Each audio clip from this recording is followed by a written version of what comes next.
nabasa na po niya eh. So parang, Oo, scripted. dapat bago. Opo. Para magulat siya, di ba? So, nagtanong po ako ng mga jokes sa art dep, sa cameraman, DOP, kung saan-saan po. And then, sakto po, inutusan pala siya ni Direk. Sinabihan po ni Direk na parang this time, reverse mo yung magiging joke ni Basagin mo Ken. na yung joke ko. Eh, sakto po, yung joke po na sinabi ko, alam pala Alam na. niya. So, luma na po pala yung nakuha ko ng joke. Yes, no. Ay, talaga?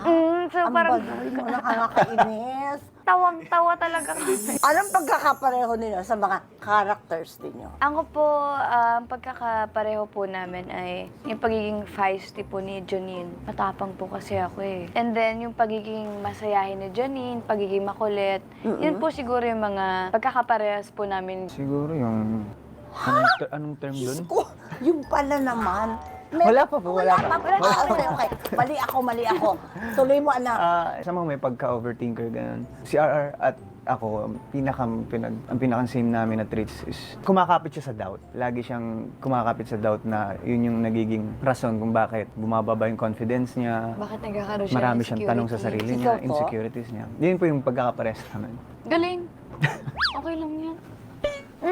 Saan naman naggaling yung mga insecurities na yan? Anak? Ako, personally, hindi naman ako nakakain ng sarili kong insecurities. Like, well, confident naman po ako sa kung ano meron ako. Sadyang, yun lang yung isa sa pinarealize sa akin ng character na ginawa ko na, ako nga, no, dami ko palang insecurities. Minsan hindi natin alam yun di ba? Meron tayo sa buhay natin na yun lang ang taong pinaniniwalaan ko.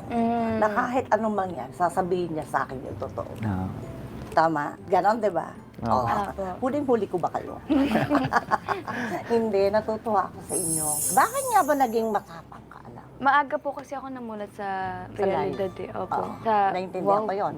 Sobrang lalim. Hindi, maganda yun. And nakita ko din po kasi kung ano yung mga pinagdaanan ng nanay ko po. Oo. So siguro Awa kay po, mama mo. opo, dun ko po sa kanya nakuha na kahit sobrang dami niya ng pinagdaanan, matapang din po talaga yung nanay ko eh. Matapang ka sa buhay. Opo. Ganon din ako nung araw. Natatapos siyang lilipas din. Mm. Kasi ano tayo, on guard, laki, na baka may magsalita ng Opo. pangit, sasagutin kita.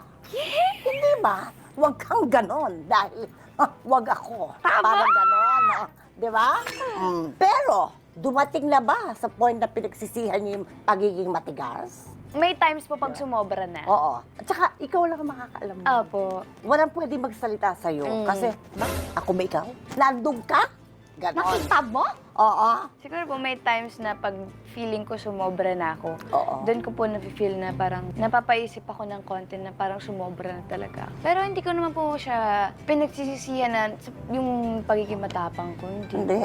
Wag. Kailangan po sa buhay ang Oo, pagiging kailangan matapang. mo maging matapang. Kasi pag pumasok ka nga daw sa industriya ng show business, kailangan daw bakal ang Apo. dibdib mo. Basta tatandaan nyo, walang permanenteng kaibigan, wala rin permanenteng kaaway. Pag nagkakaroon kayo ng mga, kunyari, tampuhan, ganyan, magte-take na kayo. Wala po. Siguro po kasi pagka kunwari may ganyan nangyari sa amin, labas po yung work doon eh. Kasi parang Very good. Maricel Soriano, ikaw ba yan? Ha? Bakit? Bata. Oo, kasi kami ni William, ganon din kami before. Pero hindi namin sinali yung away namin Apo. sa trabaho namin. Mahusay kami. Cut! Perfect! Very good. Thank you, sabi ni Ismael Bernal. Oh. So, nung ginanong kami, pagkatapos doon, nagtingin na kami, inirapan ko siya ulit, hindi pa tapos. Hindi pa tayo tapos Akala sa mo, away. yan, sa trabaho tapos tayo. Pero sa totoong buhay, hindi pa tayo tapos dahil hindi ka nag-toothbrush. Hindi ka nag-toothbrush? Anong mga pinag-aawayan nyo? Doon ako na-curious. Ikaw sumagot. Oo, ayan. O, di ba? Tumatapang ang lalaki. Yan ang sinasabi. Wala.